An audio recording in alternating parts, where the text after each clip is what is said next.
When the characters and the camera eye have moved from one locale to another, how is it that things have changed in an RPG session? When you move from one city to another, what difference does it make?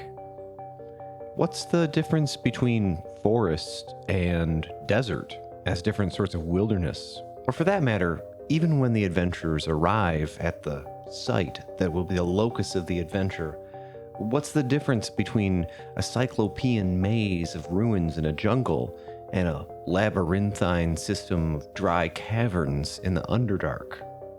What changes when we change the scene? This is our second day of a deep dive into the concept of scenes in RPGs and what happens when we change scenes.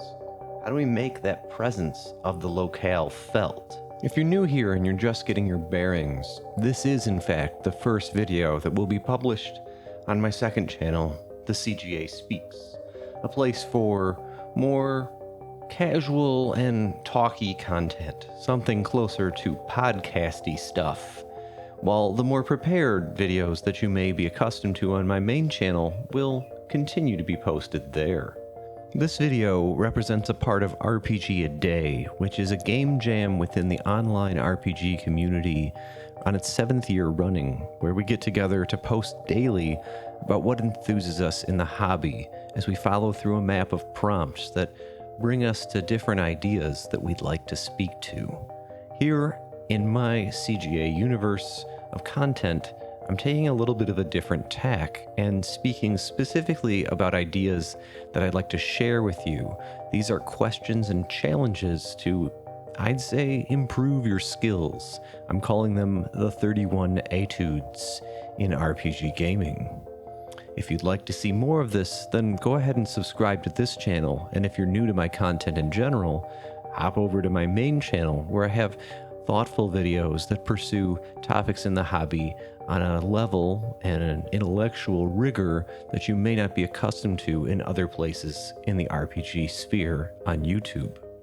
So let's get back to what changes when we change locale in a scene. How is it that things are different for the characters in any way besides the opposition, the different sorts of monsters that will jump out at them?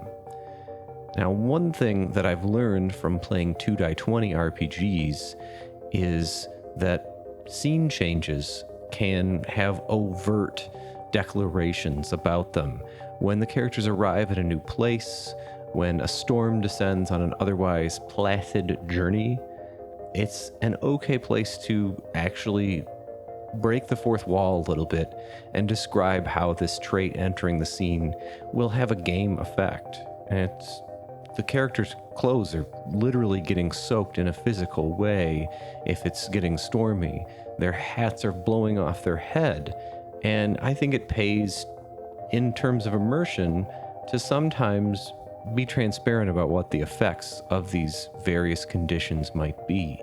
If the sun is beating down in a hot desert, talk about what it will mean for the characters in far as task difficulties or possible fatigue. It's at the beginning of a scene where it's not necessarily going to interrupt any sort of in-character role-playing flow to declare these sorts of things. Now, if you have an absent-minded group, it may pay to write these things down on a whiteboard or otherwise have some physical totem to represent that things have changed in the environment that will have a game mechanical effect. I've known people to put a die in the middle of the table that represents a bonus or a penalty that everyone enjoys based on a changed environment. For particularly characterful environments, ones that may have a certain presence that shapes things, a haunted house, if you will, another technique which I've been exploring is to give the environment itself a sort of character sheet, a workup on the same order as something in the monster manual. How adaptive and quick to introduce itself into the character's calculus is the environment? How quickly does it become a thorn in their side? And when they begin to adapt and find accommodations, How quickly do these accommodations wear away against the cunning or the sinister claws digging deeper into their psyche? Are there particular strategies that are more or less effective against this kind of environment?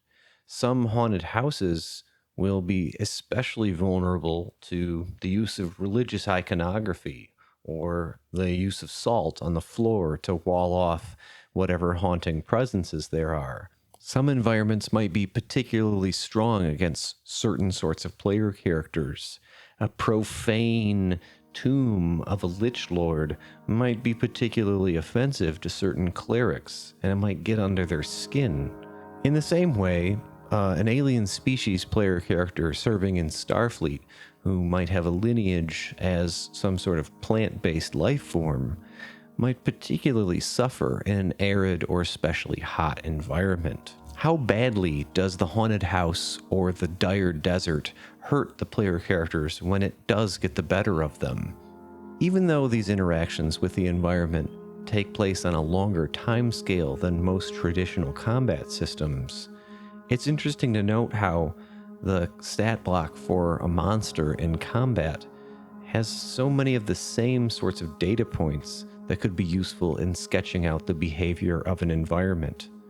The armor class could be thought of as how difficult it is to find workarounds. How difficult is it to build a shelter or to find water in this particular desert?